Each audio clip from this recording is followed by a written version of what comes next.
and the reclamation of the struggle. My name is Marian. And I'm Rihan. And I'm Jess. So the purpose of the panel is to equip you guys with a deeper understanding of the conditions in Palestine and what the resistance in Palestine looks like, why it's important to carry the legacy of our elders and our ancestors who fought in the revolution, so the overview of what we're going to talk about today. We're just going to start with some introductory concepts of common terminology that is used when describing Palestine. Jess is going to go over some historical context.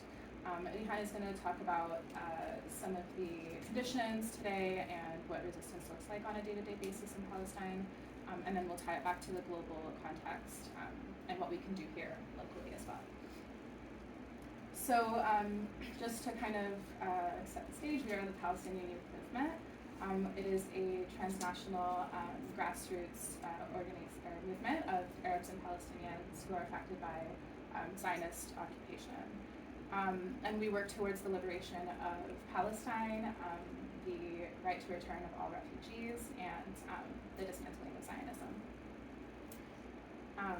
Okay, so some introductory concepts. These are terms that are often used to describe Palestine, sometimes used interchangeably, but it's important to kind of parse the differences between these terms. So first of all, settler colonialism.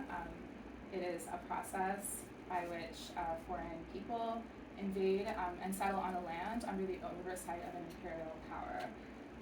And so Israel, by its definition, is a settler colonial project from its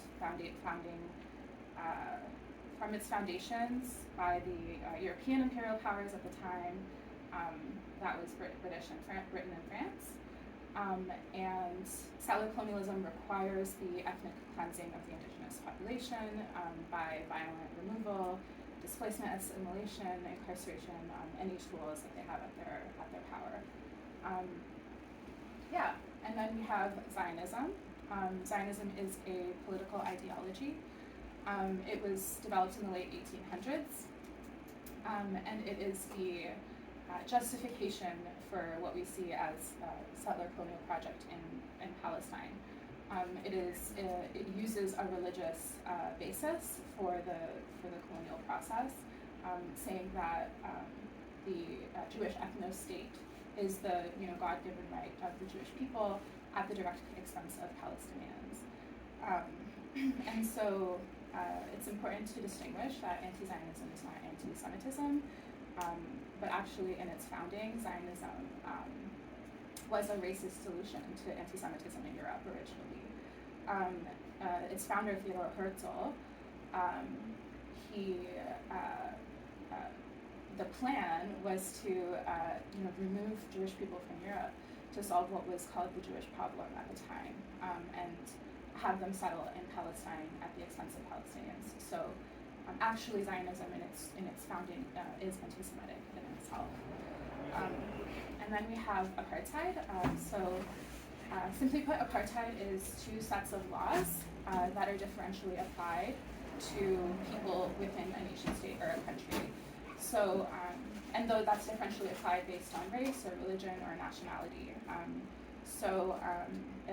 These laws are internationally codified, but apartheid is actually a crime by international law. And so in Palestine, for example, laws are applied differently to Palestinians and Jewish settlers. And just a quick note about apartheid is that it doesn't encompass the full picture of what's happening in Palestine. It's just kind of one tool of the broader settler colonial project. And these are just some of, if you can go back. My bad. Just some examples of different rights that are applied to Palestinians versus settlers in Palestine. For example, freedom of residence, freedom of movement, and then freedom of arbitrary arrest and unjust detainment. These are things that harm and discriminate against Palestinians but protect the settlers.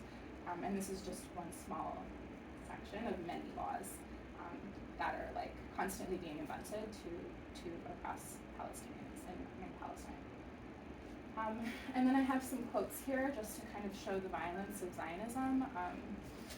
This first one is by Joseph Weitz, who was from the Jewish National Fund, and he said this in 1940. So I'm just going to read that. Or maybe if someone wants to volunteer to read that would be cool too. Yeah. Go for it. It must be clear that there is no room for both people in this country. No development will bring us closer to our aim to be an independent people in this small country. If the Arabs leave the country, it will be broad and wide open for us.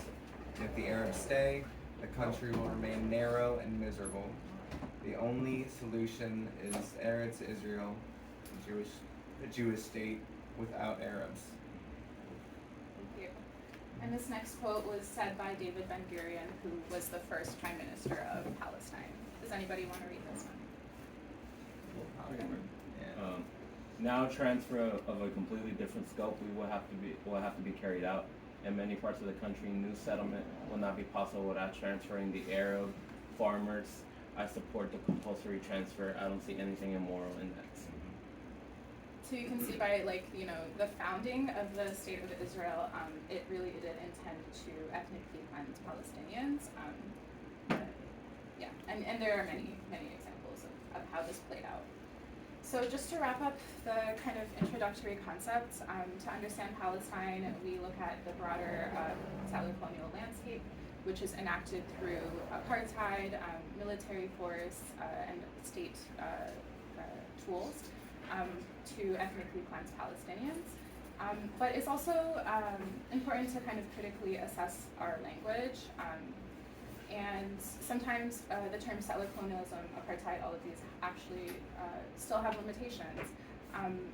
Often we see this here too, settler colonialism is seen as something of the past or something that happened once a long time ago.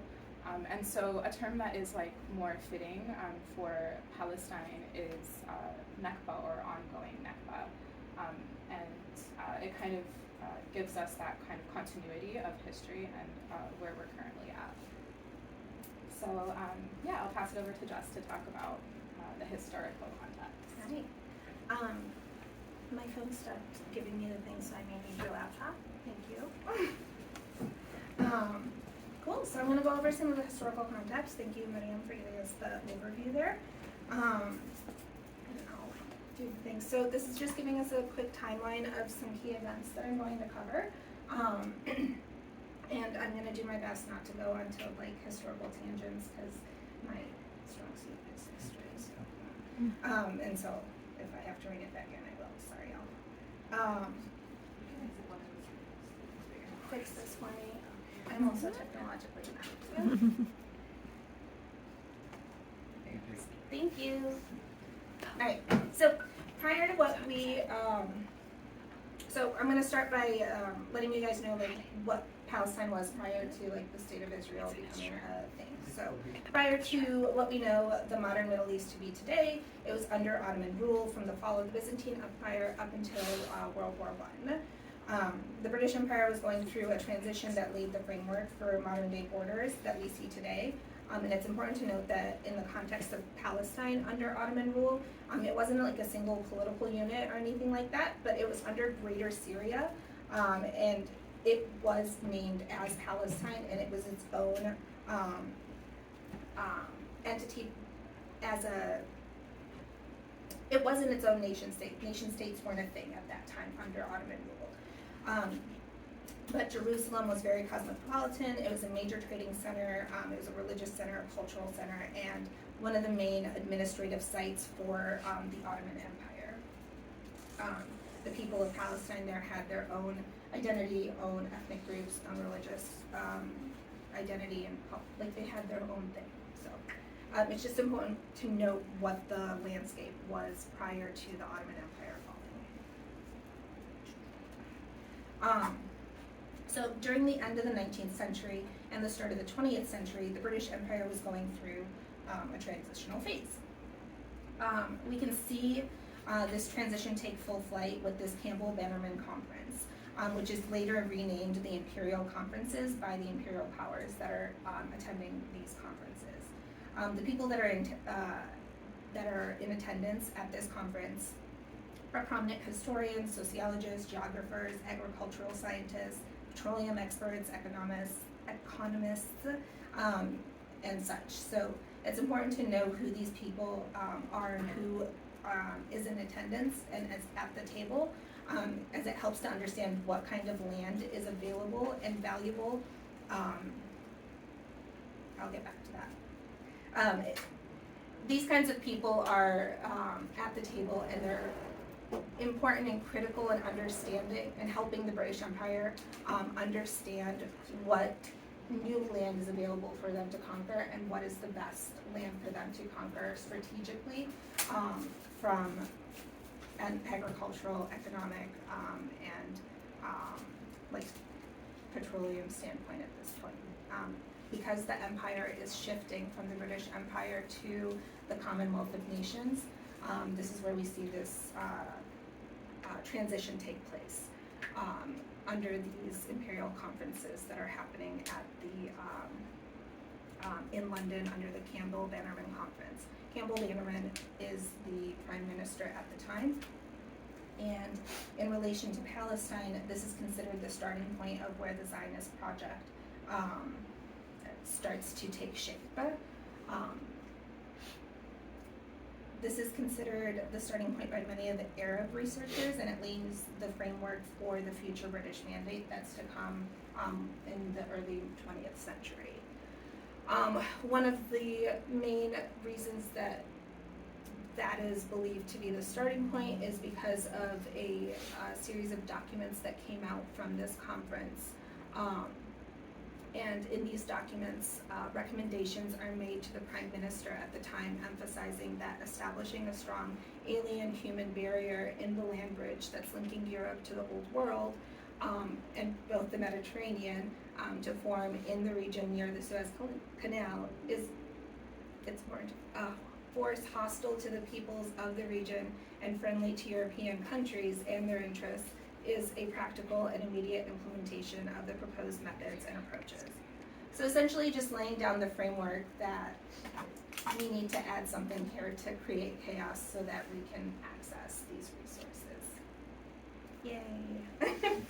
Super solid.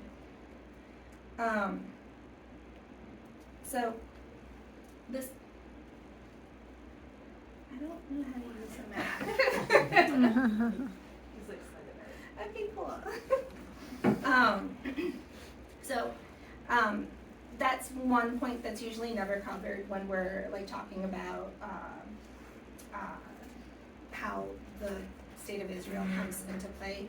We usually always start with, when you're learning about the formation of this state, we start with these three documents. But moving on from that context, because that starts in 1907. So moving forward on the timeline, and how Zionism has always been this imperial project, we move on to the fall of the Ottoman Empire and how the modern day borders in the Middle East are created. And it's based on three key documents. We have the Hussein-Macmahon Correspondence, the Sykes-Picot Agreement, and the Balfour Declaration. So as we see the Ottoman Empire come to an end, we see the formation of these borders, and it's important to note the dates that I have up here. These three documents were all formulated between a two-year period that tend to overlap each other. They are overlapping each other. So they're very instrumental in today's political geographic landscape, but they were in direct contradiction to one another.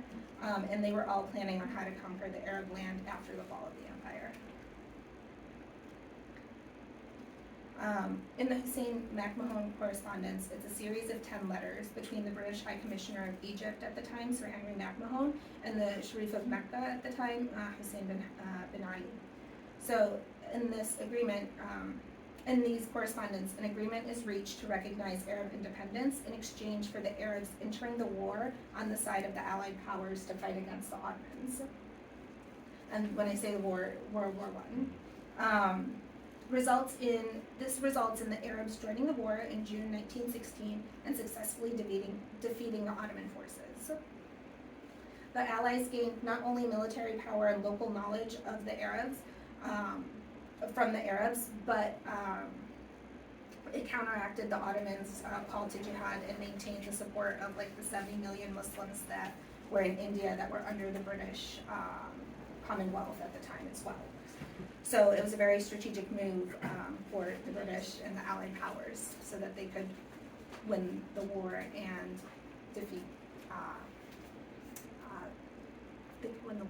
defeat the Ottoman Empire at the time.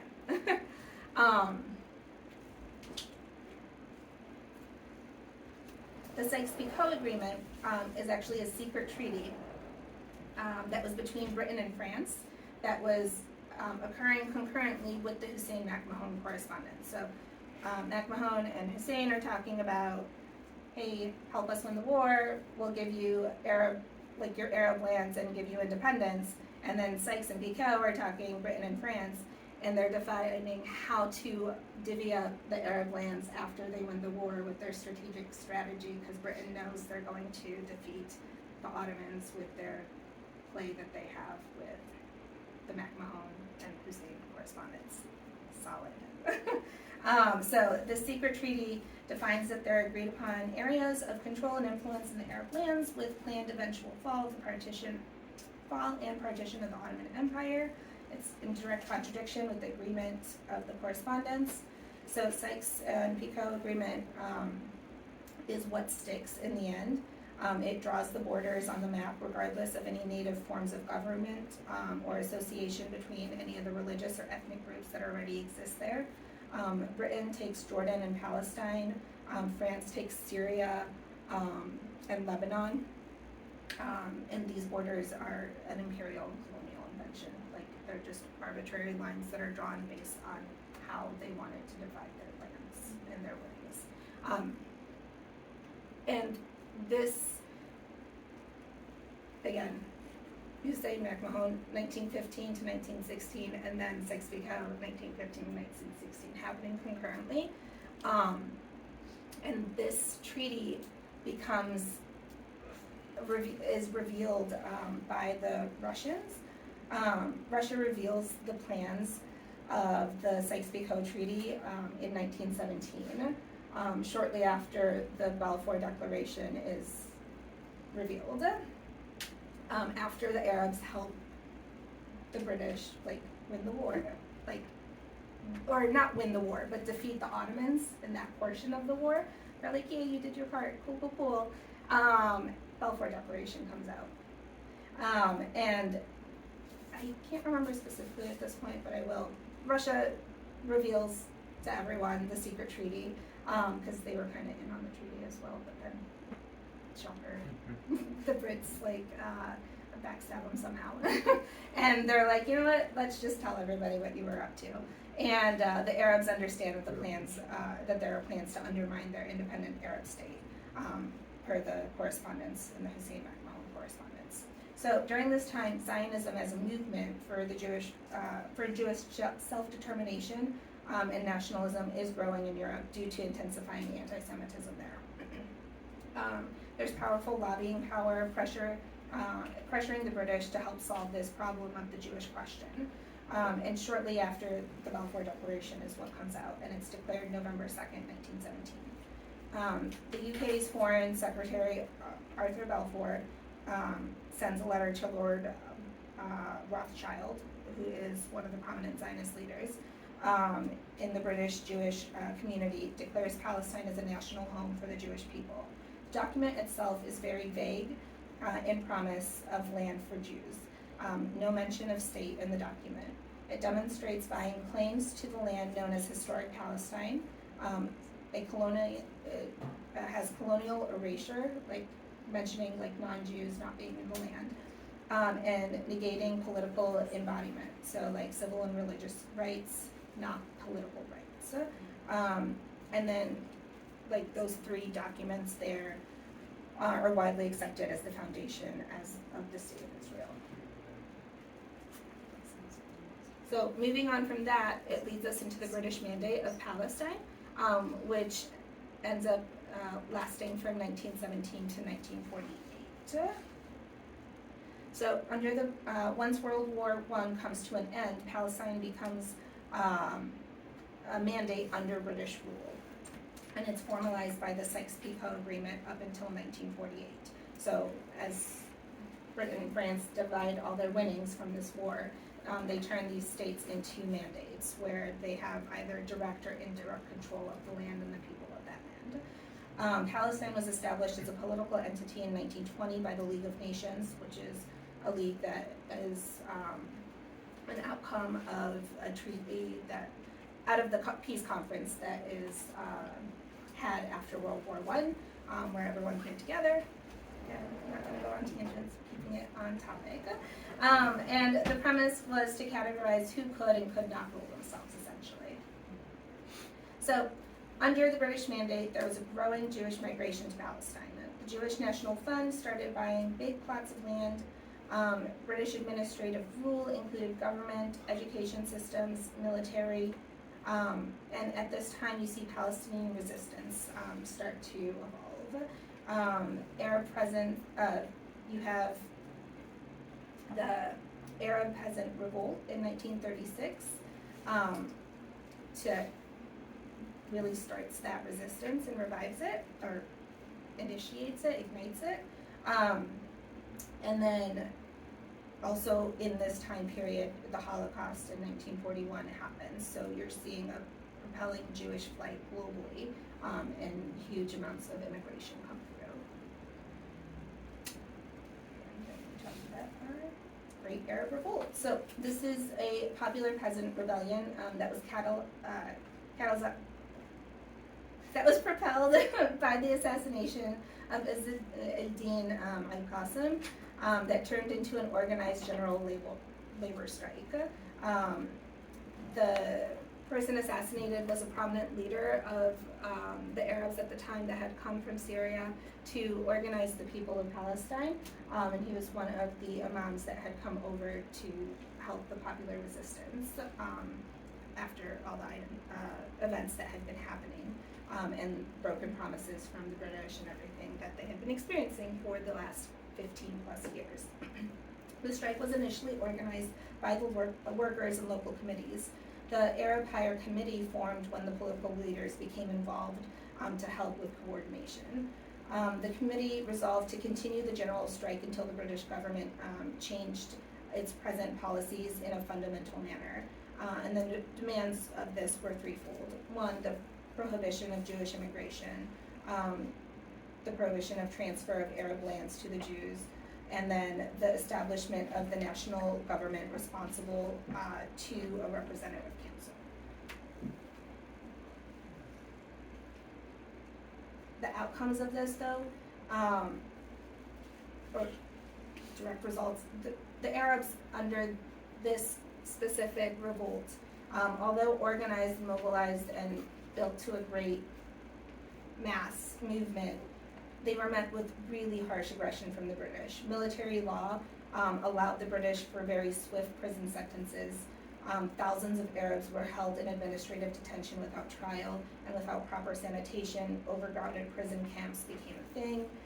Collective punishment was a major tool that was used with collective fines, collective fine ordinance, creating heavy burdens for the peasant class, especially with the army confiscating livestock, destroying crops. Police posts became imposed, curfews, house demolitions, the detention of Arab men, etc. So all of these things you start to see come into play and into effect at the hands of the British, and it's laying the framework for some of the items that we see today and is still ongoing. The main form of collective punishment employed by the British forces, though, was the destruction of property, and sometimes entire villages were reduced to rubble. And this ultimately weakened the military strength of the Palestinian Arabs. So we see this happen in this time frame. So shortly after that, we have the 1947 UN partition plan, just before we get to the Nakba. So the partition plan, the creation of the nation state for the Jewish people in Palestine was followed by an influx of Jewish people immigrating as colonialists to the Holy Land. This led to a lot of displacement of the indigenous Palestinians. The newly created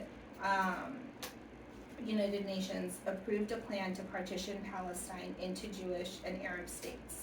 The partition plan that the UN came up with gave 55% of the land to the proposed Jewish state that was called Israel, and although Zionist Jews made up only 1/3 of the population, whereas Palestinians made up 2/3 of the population. So Resolution 181 was passed on November 29, 1947, and it called for the partition of Palestine. Despite this fact, again, the Arab Higher Committee rejected the UN plan on the grounds that the Palestinian people should not be forced to give up more than half of their land and forfeit their own nationalist aspirations. So, shortly after this comes through, we move into 1948 and we have the Nakba come through. The British withdraw, so this resolution passes and the British just like withdraw. It's too costly because of all the protests that keep happening. There's too much Zionist pressure in Europe for the Jews to find a national homeland, and they're just like, we're getting out of here. Zionist militias start to take over and establish the state of Israel, and then we have the Nakba, and it's commemorated as the Nakba, or catastrophe as it translates to in Arabic, which Rihanna is going to go into a lot more in detail, so I will move on from that one. Is that cool? Mm-hmm. All right. Between 1948 to 67, you start seeing refugee camps pop up, the West Bank and Gaza. The West Bank is administered by Jordan, Gaza is administered by Egypt. Many Palestinians attempt to return, but through both legal and military means, they are prevented. Absentee property law comes into effect, Israel's law of return, and then in 1964, Palestinians form representative organizations like Palestinian Liberation Organization, which is tasked with waging a national liberation struggle, which includes armed struggle.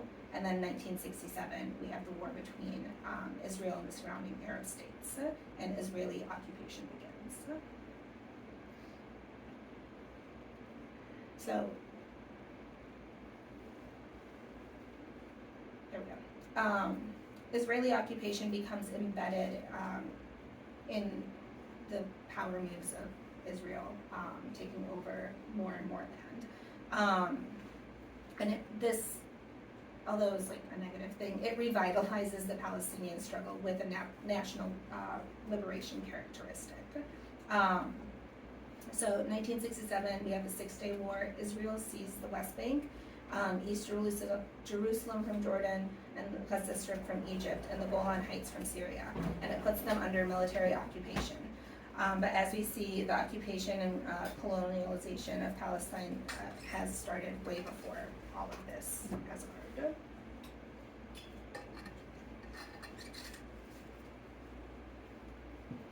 And then I am going to cover the Oslo Accords that come in 1993.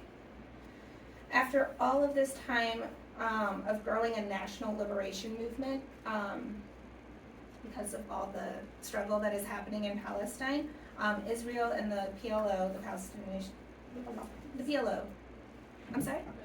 Oh yeah, thank you. After all this time of growing a national liberation movement, Israel and the PLO go into peace talks, mediated by the U.S. in a process known as the Oslo Accords. Later on, this process functions to dissolve, reprimand, and defund Palestinian revolution and a chance at liberation. So what do the Oslo Accords actually consist of? First, it traded liberation struggle for state-making. So it shifted liberationist discourse to that of political compromise and state-centered politics. So you start seeing NGO politicization of the resistance, and like it takes more of a human rights approach. So you see like the, how did you say it? UNRWA, because I never said yeah, I never said it as a word before. Cool. And then second, this was selective to who constituted as being within the state. So it excluded Palestinians in 1948, refugee camps, and the diaspora. So it led to the collapse of the international, it also led to this led to the collapse of the international student movements. So GUPS as an institution,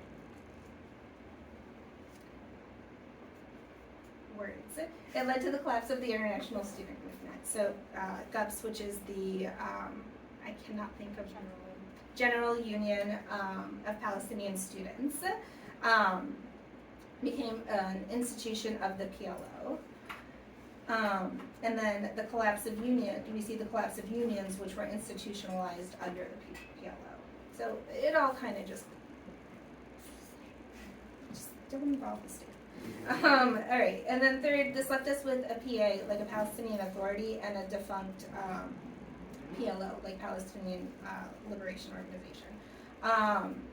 The PA was not representative of the Palestinian aspirations, and it led to the normalization with the Zionist state. Increased military presence in Palestine led to quickly shrinking Palestinian land and a shift of political consciousness as a conflict between two equal states, which it was not. And it diminished the right of return for refugees. So, bad. Okay. Yes. But what we do see, we can take away from, is this transnational resistance that grows from this. There was a resistance happening here while all the foundations of occupations were being laid out in Palestine.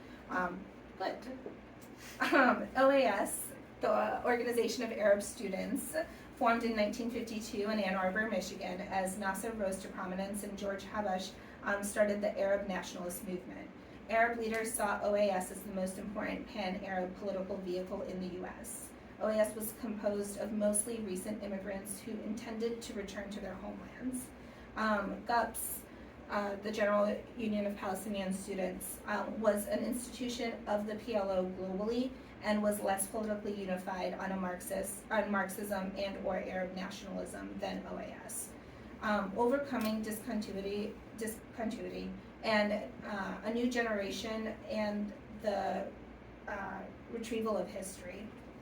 The Oslo Accords dispersed the grassroots institutions of anti-colonial liberation frameworks as Palestine's leadership chose the state-building framework instead, which led to the depoliticization of Palestinian youth.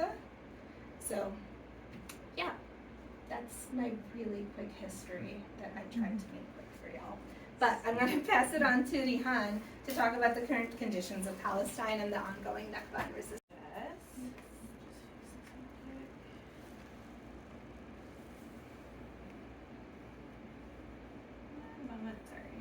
No worries. You had to fix that for me, so.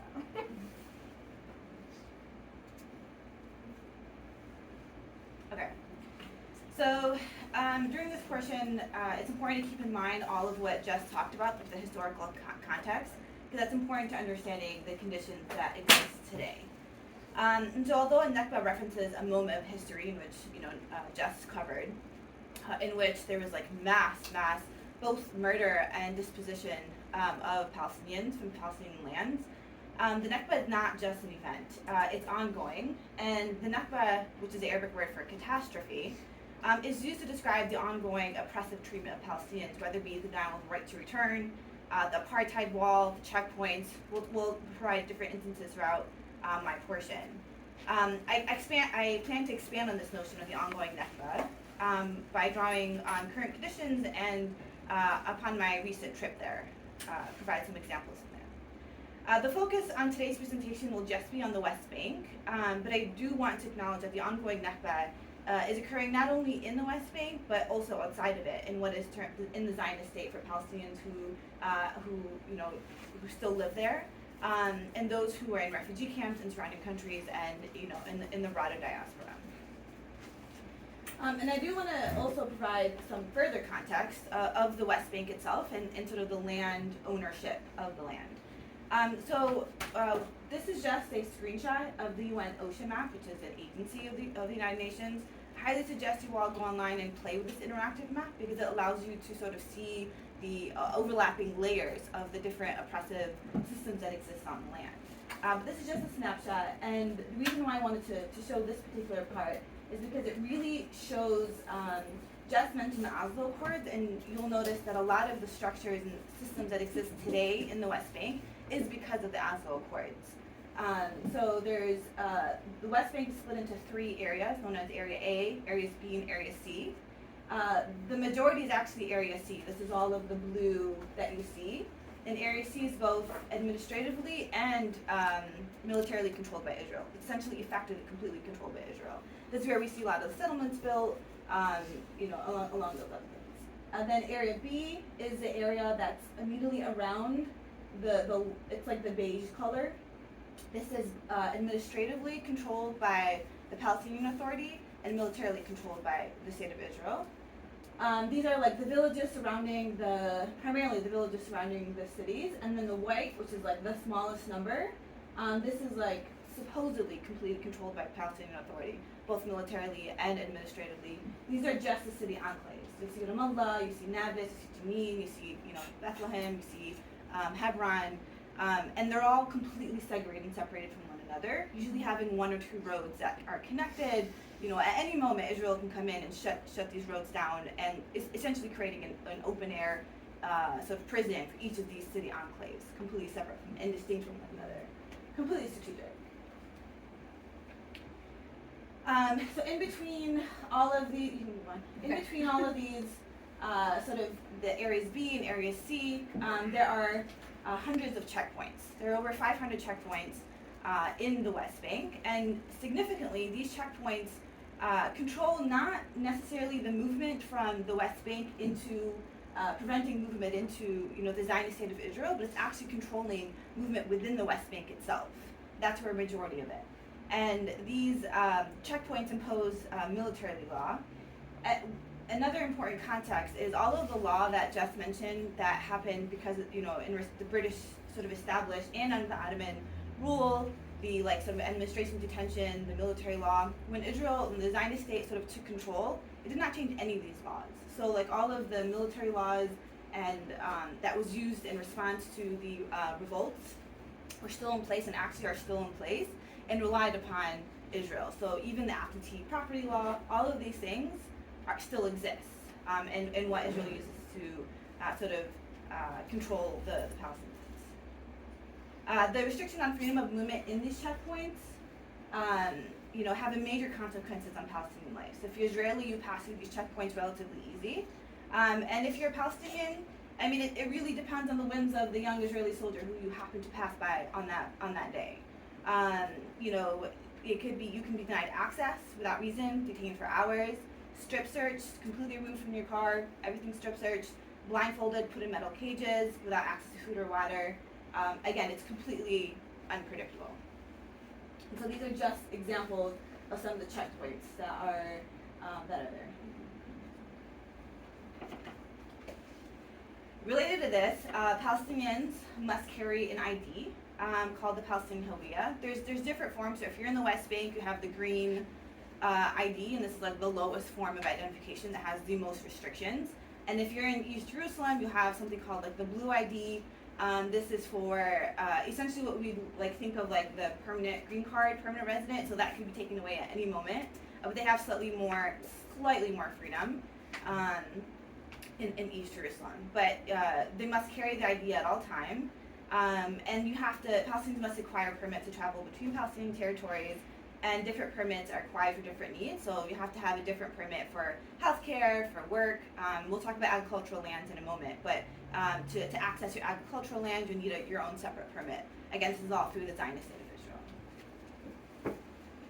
Alongside this, surveillance, Amnesty International recently published a really phenomenal report alongside an organizer based in East Jerusalem that talks about the extent of facial recognition in the West Bank, controlling, at these checkpoints, and also in places like East Jerusalem and in Hebron.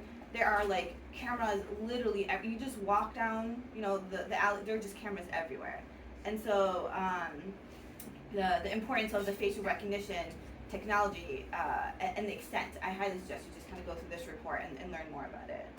And this is a common occurrence where Israel sort of perfects their practices, whether it be through police violence or through their own, surveillance technologies, practices it and, perfects it on Palestinian bodies and then exports it to the rest of the world. Settlements. We talked about the location of these settlements.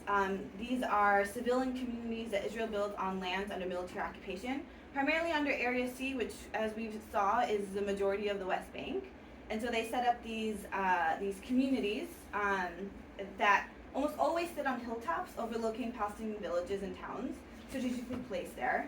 The Israeli government encourages Israeli settlers to relocate to the West Bank, giving generous housing loans and a tax code that facilitates the establishment of businesses on these settlements. The settlements are Israel's attempt to assert ever more control over East Jerusalem, which they're there, and in the West Bank, to fragment the West Bank to the extent that there's no hope for meaningful sovereignty there. The settlements are actually a high source of tension and violence. The settlers that reside there tend to be heavily armed and ideologically zealous, often attacking Palestinians unprovoked.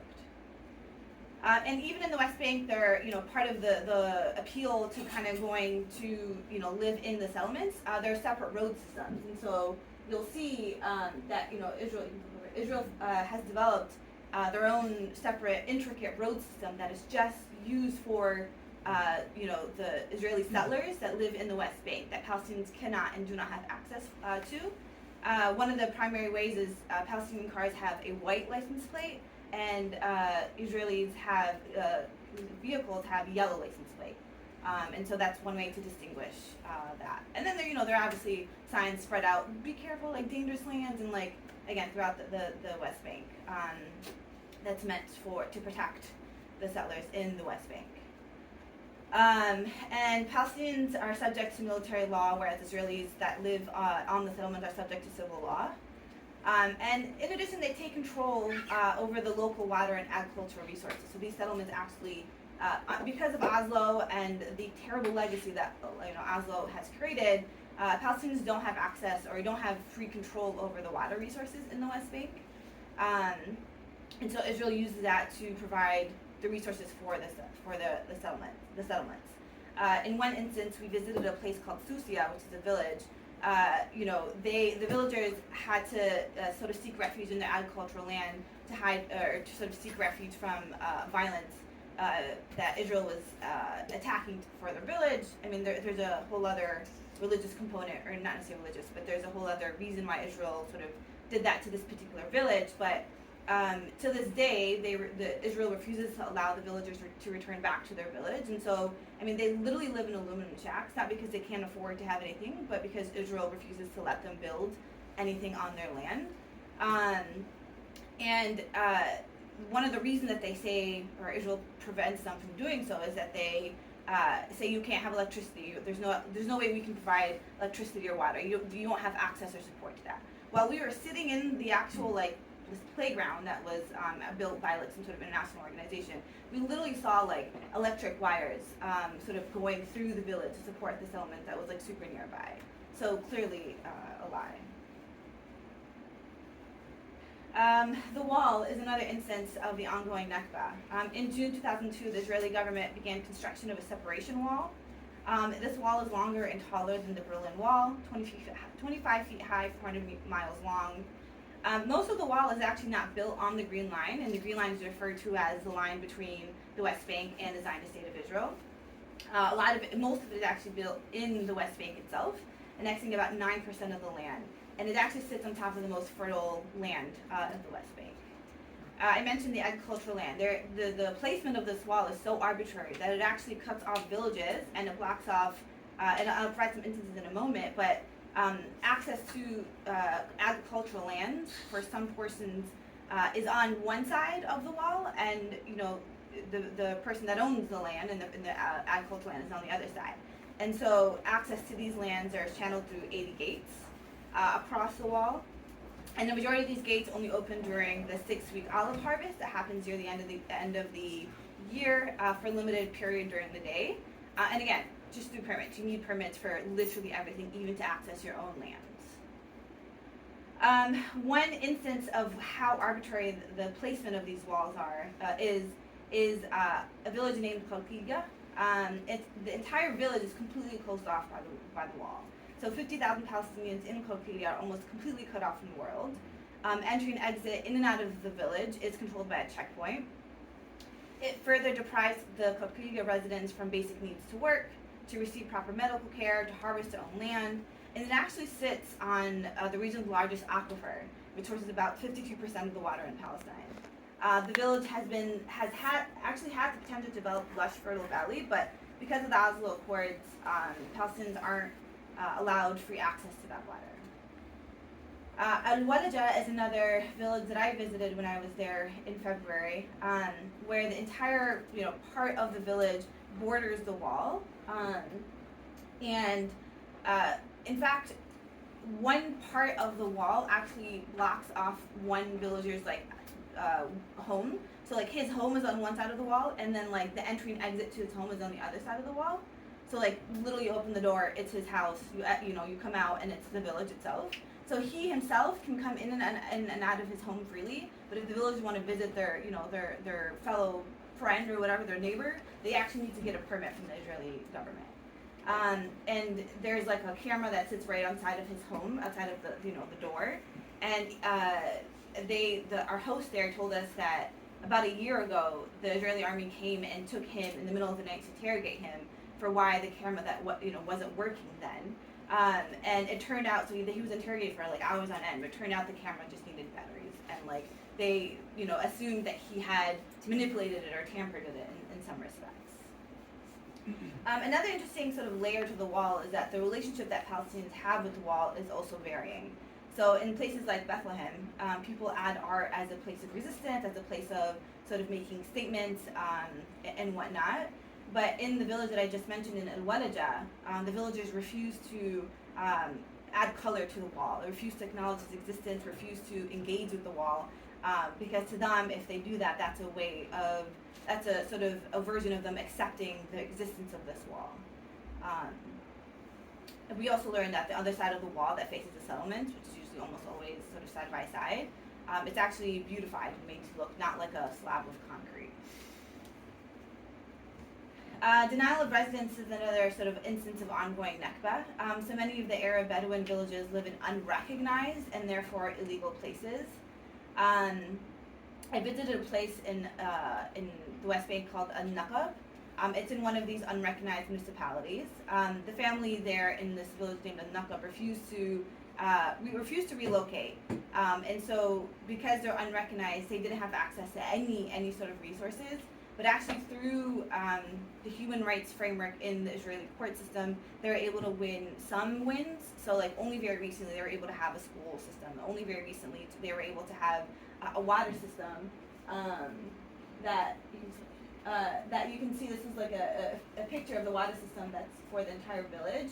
And even if one, so as a version or sort of manner of collective punishment, even if one person within the village, either is late or didn't pay, the entire water source would be cut off for the village until every single person pays up that bill.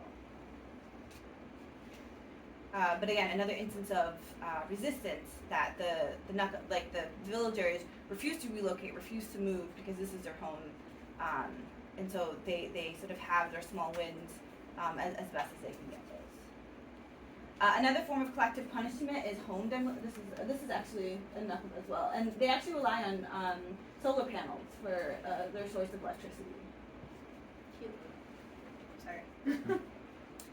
Home demolitions is another form of collective punishment. Many communities are under constant threat of home demolitions. And again, this has its roots in mandate, the British mandate times and the laws there. But one of the justifications that Israel relies on for home demolitions is that the structures and homes were built without a permit. But the permit system is illusory, and it is not actually, it's a facade, right, that Israel hides behind. Because the reality is that 98% of these permits that people apply for are completely denied.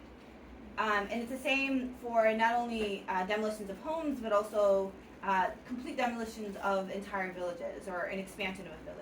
So earlier I mentioned Susia as one of the villages that I visited. That village has been demolished, the entire village has been demolished over 7 times, and yet the residents continue on rebuilding their homes.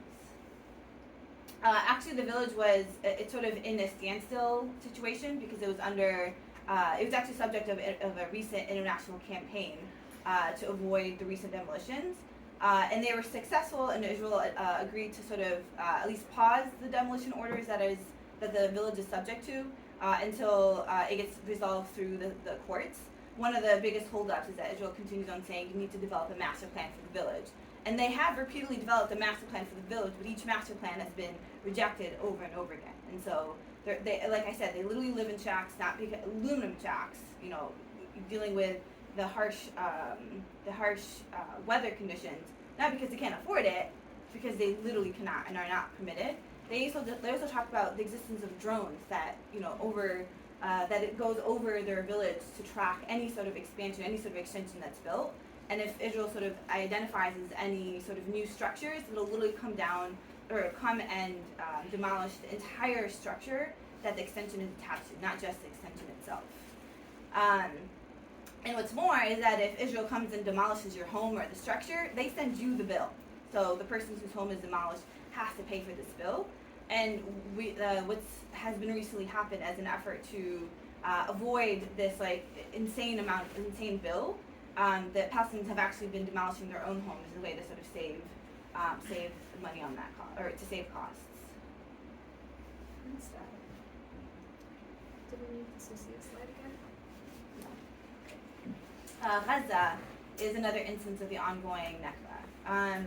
Gaza is the world's largest open-air prison. In June 2002, Israel imposed a land, sea, and air blockade on the Gaza Strip, severely limiting imports and exports. So any item that's considered dual use, of what Israel considers dual use, both for whether it be, you know, anything that could be used in some sort of imagination to like fight or resist or whatever it might be, is prohibited. And this is where a lot of the construction materials are prohibited. UN OSHA has a phenomenal report on the Gaza Strip and really details how inhabitable the Gaza Strip has become. I can't remember the exact number, but there was like a specific year in which the water source and you know, they identified a number of systems that, like, if I think it was like, I don't know, 3-4 years ago, but if we surpassed that year, then Gaza would literally become inhabitable, and we far surpassed that year. And so the conditions are really, really dire there. Even fishermen are allowed access to less than 1/3 of the fishing area that was allocated to them under the Oslo Accords. In 2018, as a form of the resistance and as a form of as a form of resistance, there was something called the Great March of Return that was led by the Gazans. From 2018 to 2019, every Friday after Friday prayer, the Gazans will protest along the fence separating Gaza from Israel. And these protests continued, like I said, through 2019, demanding the right to return for millions of Palestinians. The 70% of Gazans are actually registered refugees, so they're not even from Gaza itself. They're refugees from other parts of Greater Palestine. And then it ends to the Israeli blockade. But as you may or may not have read from the news, that these protests are met with violent response. Arbitrary arrests and political prisoners, another instance of Israeli of ongoing Nakba. So Jess mentioned the sort of administrative detention systems or laws that was present during the British Mandate, and that is what exists till this day. And so Israel usually carries out these arrests in the middle of the night, almost always. A Palestinian can be detained without charge for a period ranging from a few months to a few years. Again, literally without charge, without knowing what the hell happened. There are a high number of political prisoners, those arrested for any number of alleged crimes, but in fact it's used to track and arrest those who show any sign of resistance to the settler colonial state. One example of a political prisoner who has been the subject of a recent international campaign is a gentleman named Walid Daqqa. Walid Daqqa is a Palestinian writer and organizer who's been imprisoned by Israel since 1986 for his resistance. He was set to be released in 2018, then again in March of this year, but due to his resistance efforts, his sentence continues on being extended. He was actually diagnosed last year with a rare form of bone marrow cancer and is dying due to medical negligence at the hands of the occupation. Walid Daqqa's spirit has not been stifled by the occupation. He's been a role model for many prisoners coming in and outside of the prison, and considered a leader within the prisoners movement. In 2020, actually, Daqqa's wife gave birth to their daughter Milad, who was conceived through Daqqa's liberated sperm that was smuggled outside the Zionist prison. Walid Daqqa's persistence in becoming a father reminds us that every facet of life, even the right to conceive, becomes a battle for dignity within the Zionist prisons. PYM has actually raised a campaign to echo, and it's an ongoing campaign, to echo Walid's family demand for his immediate release, for him to receive unrestricted treatment in a hospital with the necessary conditions are met for the success of the medical procedure he needs. So I encourage you all to go to the Palestinian Youth Movement website and sort of look at the campaign that we're working on for him. We can't talk about the ongoing Nakba without also talking about the refugees. Jess talked about the Nakba, I mentioned the Nakba. There are over estimated between 750,000 to 1 million Palestinians that were displaced during this time. And what happened to these Palestinians that have been displaced not only during Nakba but during the Naksa and continues to become displaced? They live in refugee camps as refugee. They have legal status as refugees, even from 1948. So even Palestinians who have never been there, who've never existed, still have this legal status as refugees. Most of them are non-citizens, except for Jordan. That's the only place that has permitted Palestinians to become Jordanian citizens. But they live in Jordan, Lebanon, Egypt, Syria. There's been repeated displacements. And so, for example, my family, who fled to Jordan, but actually came to the U.S. So in the Gulf, the U.S., and most recently in Europe. And Palestinian refugees and their descendants were the largest refugee population, 5.8 million at least. Refugee camps harbored resistance as the origin, as Jeff mentioned, one of the origin places of the Palestinian Liberation Organization. And I do want to note that throughout this presentation, we've shared the various ways that communities, the Palestinian communities, continue to resist just to merely exist, right? So we gave examples about Susia as, they're just trying to live, right? Just trying but as their form of resistance, just to exist, rebuilding their homes over and over again. Or Nakab, who have won basic freedoms of just water access and free, education. Gaza's Great March of Return. So resistance is a part of the very fiber of Palestinians living in Palestine and those in the diaspora. Commonly, we tend to think of resistance as a separate and distinct action, right? We assume that those who are faced with oppressive acts are just passive beings. But as we've highlighted throughout this presentation, that Palestinians are not passive beings. They've been active, again, just from the very fact of existing. While in Palestine, resistance may take many forms, as we talked about, when I went to Susia, for instance, one of the women who led our delegation led also the women-led co-op, who hold delegations from across the world as a way to tell their version of the story and to tell the real story of what they're sort of experiencing, and also curate woodwork or cross-stitching among any other things as their version of resistance, or even the women who we met who became a social worker, decided to go back to school and become a social worker in response to seeing her son being chased by an Israeli soldier and her concern over treating the lasting trauma it has left on him and the other children equally impacted. We see it through art and storytelling, like the Freedom Theater in Jenin or the theater camp in Aida camp. We met with several theater, those who have established theaters, and their sort of intention of developing these theaters in the West Bank is sort of expressing that this is probably the one way through imagination, allowing the children of the West Bank and Palestinian children to dream and to be free only through these imagined stories. And of course, we see resistance through violent resistance, like we most recently saw in Nablus and Jenin, through the Jenin Brigades and the Lion's Den. Again, met with very, very violent repercussions. And so with that, I'll end and pass it on to Mariam to close us out for the remainder of this presentation. All right, thank you, Rihan. That was amazing. We learned a lot about the conditions in Palestine and also the strength and steadfastness of the Palestinian struggle back in the homeland. But those conditions are not, and the resistance, those things are not separate from us here in our local contexts.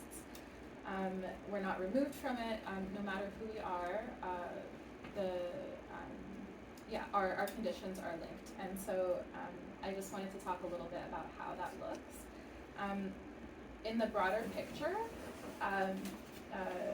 the Palestinian context is the quintessential example of imperialism and imperialist expansion.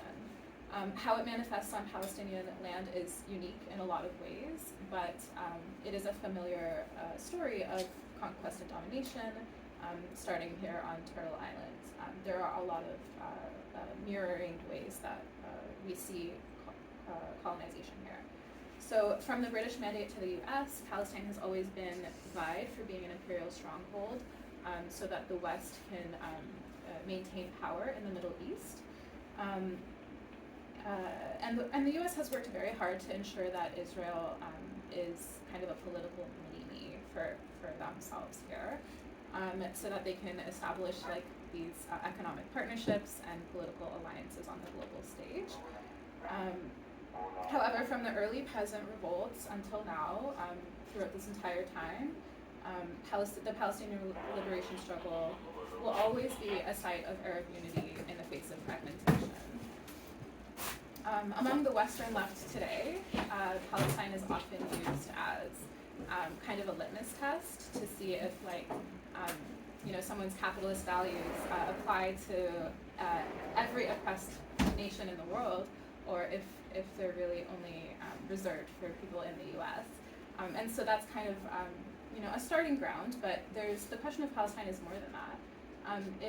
It kind of gives us the opportunity to band arms with all anti-imperialist struggles in the world, and to show that we're stronger than the imperialist entity, than the U.S., and that Zionism will fall, and we have the strength to do that when we come together.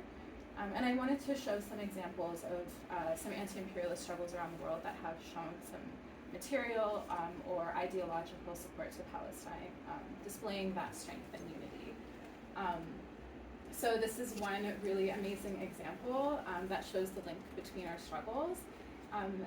George Jackson, who was a leader and martyr of the Black Panthers, used to write letters with a Palestinian poet who was also imprisoned, named Sami Qasim. And after Jackson died in the Soledad prison, his comrades found his journal, and they saw this poem called Enemy of the Sun. And they actually didn't realize it wasn't his own poem describing the conditions of his own life. It was actually the poem of his comrade Samih. And just kind of it goes to show like the connectedness of our struggles and our conditions, that this poem can describe both conditions. So we can pause to read it if anybody wants to read the poem out loud. No one? Any volunteers? I'll do it. Yeah, you do. Go for it. I may, if you wish, lose my livelihood. I may sell my shirt in bed. I may work as a stonecutter, a street sweeper, a porter. I may clean your stores or rummage your garbage for food. I may lie down hungry, O enemy of the sun, but I shall not compromise, and to the last pulse in my veins I shall resist. Thank you. Thank you. And then another example that I wanted to highlight is Cuba and the Cuban people. I think they're kind of this like pinnacle of international solidarity. Cuba every year provides thousands of scholarships to people around the world. People of oppressed nations particularly are their focus, so that they can go to Cuba and study medicine for free and live there for free. And the goal of their medical program is to build this like anti-colonial and just world. So while they train their doctors and they're giving this like top tier medical training that Cuba is widely known for, they're also embedding these values of anti-colonialism, of like understanding the systemic roots of medical crises and like public health injustices, and training their doctors to address these issues at the root. So all of these things automatically become elevated to like being anti-imperialist.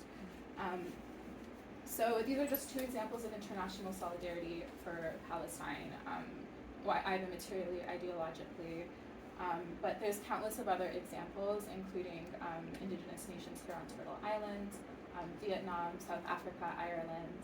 There's just so many examples. And locally, it's our responsibility to mirror those struggles here and make those material connections between our conditions. So ways that you can take action, first of all, have open conversations with your comrades, with your friends, with your families. Don't be afraid to talk about Palestine. It's not complicated, so like simplify it, you know? It's really, it's a myth that it's a complicated question. Join a local org. If you're a student, you can join an SGP, Students for Justice in Palestine, PYM, an anti-imperialist org, or elevate the Palestinian struggle and bring it into your own organizing, what you're already doing. Invite that analysis into your existing work. You can visit Palestine. There are delegations that send people to Palestine that show the conditions some of that Behind was talking about. You can learn more by engaging in political education. We have a reading list on our website, and you can participate in the BDS movement, boycott, divestment, and sanctions, which withdraws financial support from the Zionist occupation, investments, and government trade between nations with Israel. And finally, you can get to know us. So the next slide just has our contact information. And we only have 5 minutes left, but if anyone has any questions, we'd love to discuss, and we want to hear from you. But thank you everyone for being here.